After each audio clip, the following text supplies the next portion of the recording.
As a child, I was very young. I grew up in a little town about an hour from here, maybe a couple of hundred people in the town, and I grew up through the 50s. I was born in the late 40s. Yeah, and I don't look that, but that's when it was. But I grew up up till age 11 in the same house my daddy was born in and my granddaddy built. So it's a close-knit little town there.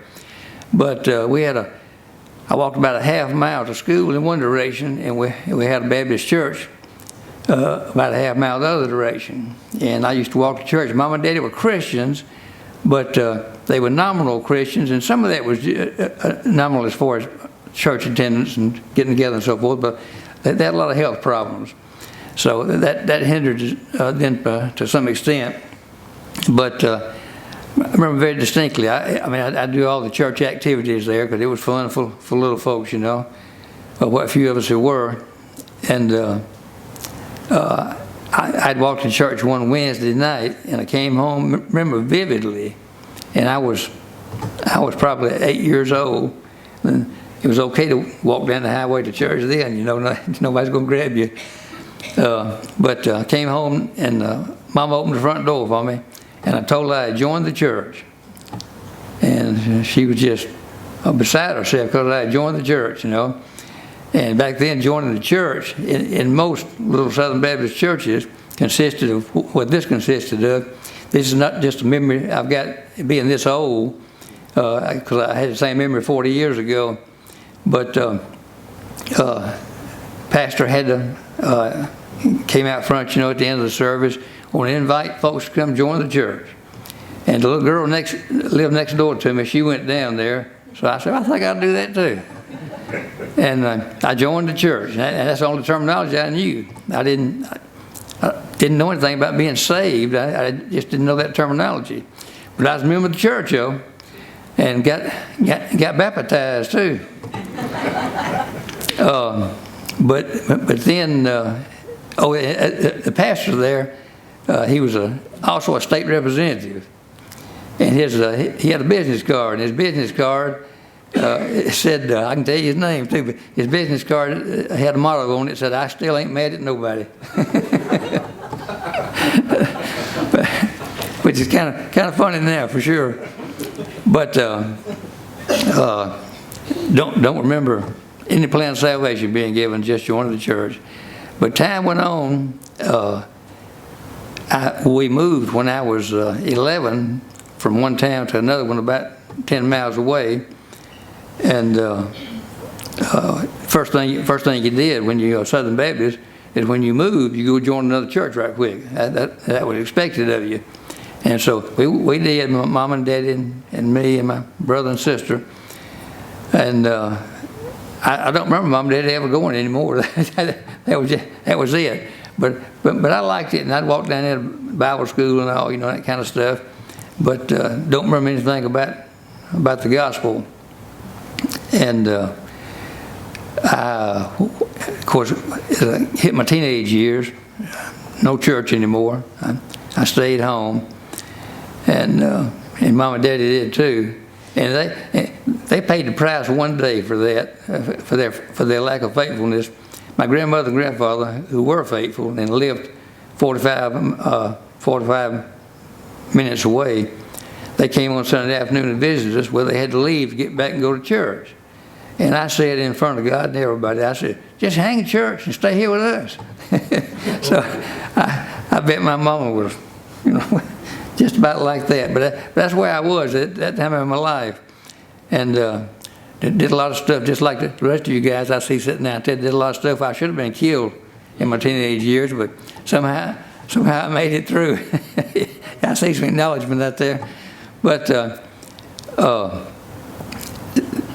I had my first daughter, and when she was about 6, 7 years old, her kindergarten teacher, she went to private kindergarten, and her kindergarten teacher came and picked her up on Sunday with my permission to take her to a little church close by there, a little Southern Baptist church. And that was a good thing, you know. Didn't take a few Sundays like that, and I'm sitting at home while she's gone to church, and I thought, well, it's just not right here, you know. Something wrong with this. So I went, and it was okay. You know, I hadn't been to church, so it was okay being there. And the pastor was somewhat run off because it found out he had an independent background, and that was a no-no. He couldn't do that. And so he left, and a bunch of folks left with him, including me, and then we started the church. And we started out under my mother's carport with the church, and then went from there to a storefront in Griffin, in a seedy part of town, and went from there to one of the members had a farm out in the country, and we went down there and spent about a month converting a hog barn to a church. And drive down through the pasture to get to it, and it worked out pretty well. And I went there. I thought this was great to be a part of this outfit, you know. And I went there for just probably a month or so, and we had a Southern Baptist preacher, pastor / evangelist, come in from South Georgia, and I know his name too. And he preached on a Wednesday night. And I just passed his anniversary, by the way. It was last Wednesday night in July of 1976. And he preached, and of course you got, evangelists come into town and get the whole church lost so they can get them saved again. But I mean, I've seen plenty of that.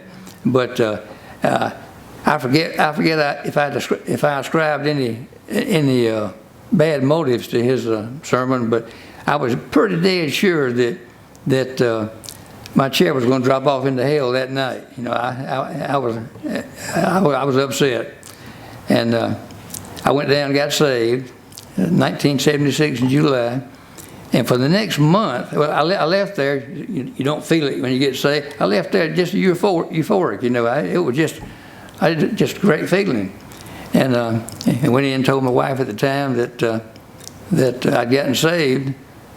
Oh, yeah, but that church that we found that my daughter was going to, I finally started getting up on Sunday morning and taking her myself, and then I heard just standard country Southern Baptist preaching, you know.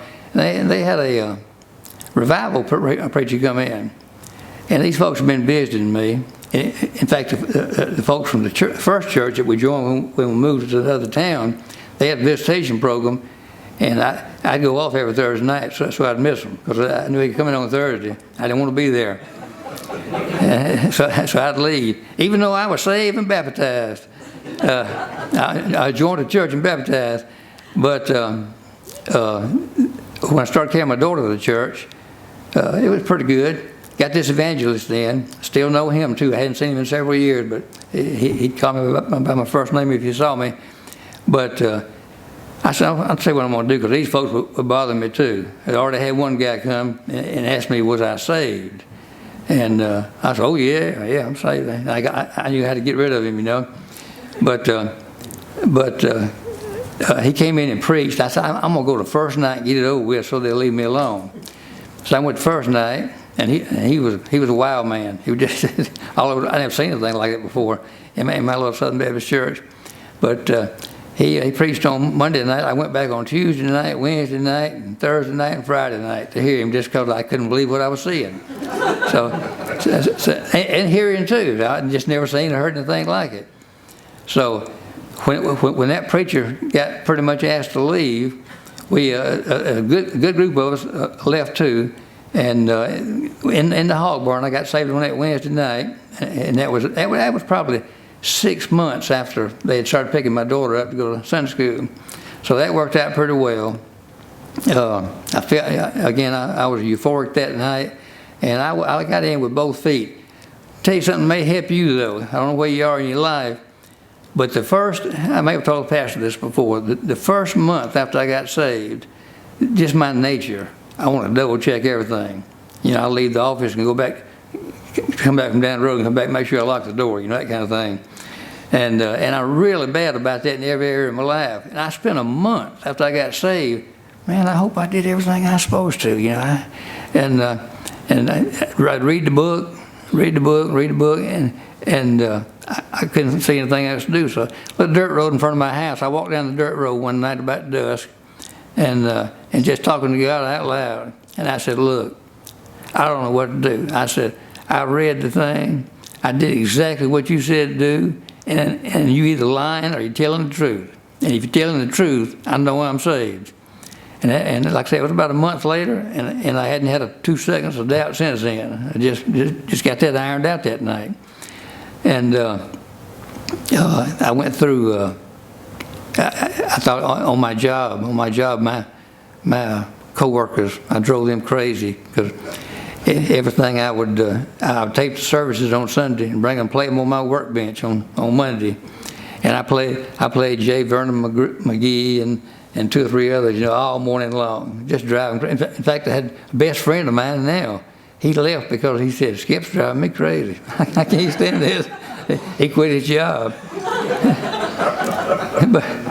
but you never. I was talking about euphoric feeling and all. Somebody that doesn't have the final authority, like I happen to have. How do you know you're saved? Well, I got the Holy Spirit living in me. Is that right? Did you feel like that every day last week when you got up? I know I didn't. Seldom, in fact. And well, I got Jesus in my heart. Really? Can you see that? Can you see Him? Well, no. I said I got a book, and that's the closest thing to God we've got here. It's something we can see and hold. That every word is true, and that settles a lot of problems. It settled maybe even more problems than learning dispensation then. But I started in the late 70s, started getting Dr. Ruttman's newspaper, and he had a lot of dispensational thoughts, and it didn't carry him out a lot of times, but had a lot of dispensational thoughts, and I took notice of that. Brother Pope came to town. He was already a dispensationalist, and he passed on Greg Estep and Dave Reese tapes to me.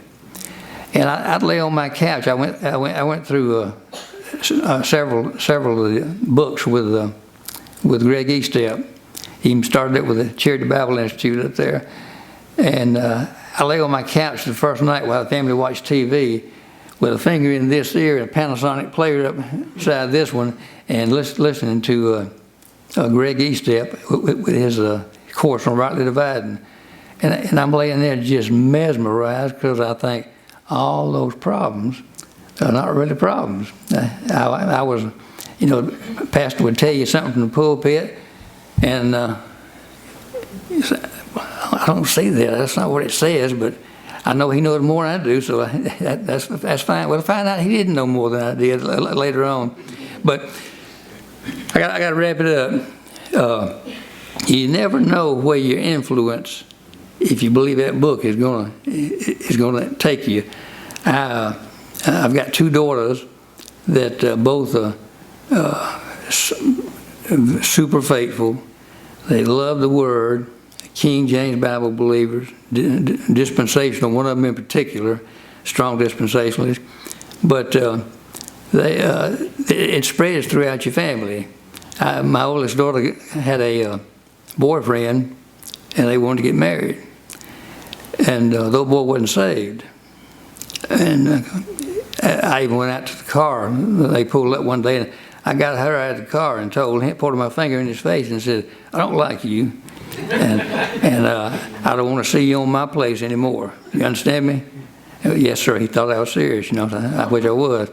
And the running joke with that is, it was just a few years later. I mean, he had long hair and played bad music and all. I said, I said, the music stays in the car. I brought bluegrass gospel tape home one time that Brother Pope had given me, and I played it, and he said, "What in the world is that mess?" And come to find out, he and his family played bluegrass gospel for several years then as a group, and he became my pastor. And we used to love to tell that story, though, about how I tried to run him off, as a scum of the earth. And he winds up, this is all these years later, he got saved 30 years ago. I say 30 years ago, and today he reads through his King James Bible 3 or 4 times a year. It makes him intimately familiar with it, and he's a strong dispensationalist. So you never know where that influence is going to end. I had a lot more I could have said because I've had a colorful life, but that's the important stuff. If you're not saved, get saved. Michael, what are you waiting for? Good night. This thing, you're not promised tomorrow, but stick with that book. Let everybody know you stick with that book. And number one, you can help a lot of folks. I had a couple of bad problems in my life along the way, and I would call preacher friends of mine to give me some help, And later, each one of those preachers in a different area had a real catastrophe in their life. Guess who they called? They called me because I knew I'd been through it. It's hard to go through those things just so you can help folks, but you can really help folks. But anyway, just past my whatever anniversary, I guess 43rd anniversary of being saved. Never have doubted it since that first month. And I had dispensational teachers along the way. Greg Eastep, Dave Reese, and then Brother Pope Strong, and Brother Caldwell. Same thing at his church, and then I consider where I am now is just the pinnacle of dispensational teaching right now. And if you don't know that, you need to think about that a little bit, because you're not going to get what you get today in this place almost anywhere else. There's some more places doing the same thing, but not right around here, I don't think. But I consider this a well-balanced ministry, and I appreciate that. I appreciate the time.